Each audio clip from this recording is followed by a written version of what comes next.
మామూలుగా ఎప్పుడైనా మనం ఇంట్లో పెసలని మొలకెత్తించుకుంటే, వాటికి కాస్త చాట్ మసాలా లేదా ఉప్పు, పచ్చిమిర్చి అవన్నీ వేసి అలాగా సలాడ్‌లాగా తీసుకుంటూ ఉంటాం కదా! కాకపోతే ఇక్కడ నేను పెసరట్లాగా వేశాననమాట.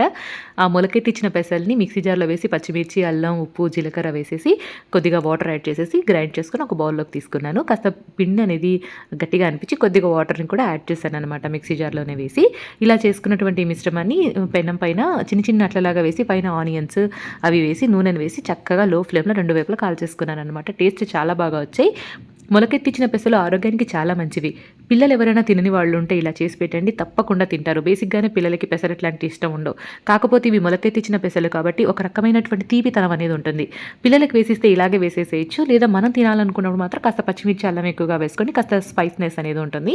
ఇలా చిన్న చిన్నగా వేసి చూడడానికి చాలా బాగున్నాయి. కాకపోతే చాలా టైం పట్టిందనమాట అవి కాలడానికి. అంతసేపు పెనం పైన ఉంటే అందులో ఉన్నటువంటి న్యూట్రిషన్ వాల్యూ అంతా పోతుందని చెప్పేసి పెద్దగా పెసరట్లలాగా వేశాను. కాకపోతే మా వారికి చిన్న చిన్నగా వేసినట్లయితే టేస్ట్ చాలా బాగా నచ్చాయండి.